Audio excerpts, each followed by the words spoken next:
भारत के गांव में एक बहुत बड़ा बदलाव दस्तक दे रहा है। एक ऐसा कानून जिसने दशकों तक करोड़ों लोगों की जिंदगी पर असर डाला, अब शायद इतिहास बनने वाला है।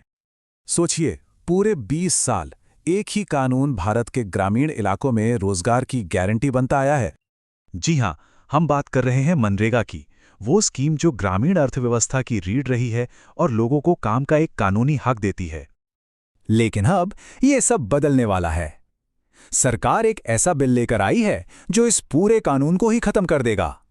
तो चलिए इस बड़े बदलाव की हर एक परत को खोलकर समझते हैं।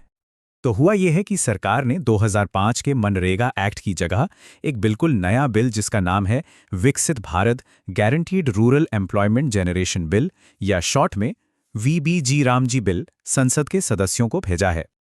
तो सवाल यह है कि आखिर जमीन पर बदलेगा क्या? चलिए पुरानी स्कीम और इस नए बिल में जो सबसे बड़े फर्क हैं उन पर एक नजर डालते हैं। देखिए, सबसे पहला और सबसे बड़ा बदलाव जिसकी सबसे ज्यादा चर्चा हो रही है वो है काम के दिनों को लेकर। मनरेगा में जहां साल के 100 दिन काम की गारंटी थी, वहीं नए बिल में इसे बढ़ाकर 125 दिन कर दिया गया है। अब तक का सिस्टम ये था कि मनरेगा में जो भी मजदूरी दी जाती थी उसका 100% खर्चा, मतलब पूरा का पूरा पैसा केंद्र सरकार देती थी। राज्यों पर इसका कोई सीधा बोझ नहीं था। और यहीं पर आता है एक बहुत बड़ा ट्विस्ट। नए बिल के तहत अब मैदानी इलाकों में राज्य सरकारों को मजदूरी का 40% हिस्सा खुद देना होगा। अब जाहिर है इसका सीधा असर राज्यों के बजट और उनके खजाने पर पड़ सकता है। अच्छा, सिर्फ इतना ही नहीं, और भी कई बड़े बदलाव हैं।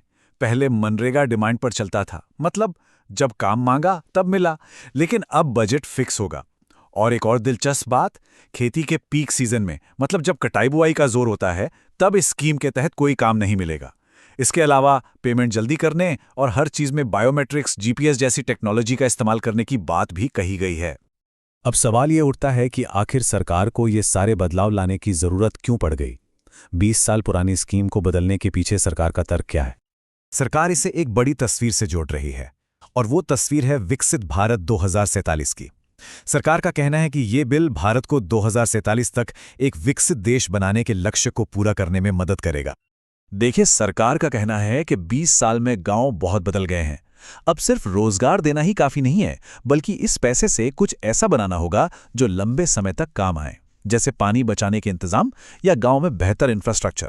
और हाँ, टेक्नोलॉजी का इस्तेमाल करके सब कुछ पारदर्शी बनाने और पेमेंट जल्दी करने पर भी जोर है। तो ये तो हुई सरकार की बात, लेकिन कहानी का दूसरा पहलू भी है। जैसे ही ये बिल सामने आया, विपक्ष ने इस पर जोरदार हमला बोल दिया है। और विवाद का जो सबसे बड़ा और पहला मुद्दा है वो है इस योजना का नाम बदलना और उसमें से महात्मा गांधी का नाम हटाना। विपक्ष का सीधा सवाल है, आखिर इस योजना से राष्ट्रपिता महात्मा गांधी का नाम क्यों हटाया जा रहा है? वो इसे राष्ट्रीय सम्मान से जोड़कर देख रहे हैं। यहाँ एक दिलचस्प बात यह भी है कि जब 2005 में यह कानून बना था, तब इसका नाम नरेगा ही था। गांधी जी का नाम इसमें 2009 में जोड़ा गया था। और आलोचक ये भी याद दिलाते हैं कि महात्मा की उपाधि उन्हें गुरुदेव रविंद्रनाथ टैगोर ने दी थी, जिससे इस नाम का ऐतिहासिक महत्व और भी बढ़ जाता है। तो मतलब साफ है, लड़ाई सिर्फ नाम की नहीं है। विपक्ष का आरोप है कि ये काम के अधिकार को कमजोर करने की कोशिश है। राज्यों पर बिना वजह वित्तीय बोझ डाला जा रहा है, और तो और ये भी कहा जा रहा है कि ये पिछली सरकार के काम को मिटाने की एक कोशिश है। तो अब ये बिल आ चुका है, बहस छिड़ चुकी है, आगे क्या होगा, इसका भविष्य कैसे तय होगा?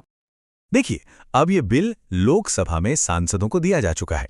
इसके बाद संसद में इस पर जोरदार बहस होगी, और यकीन मानिए हंगामा भी खूब होगा।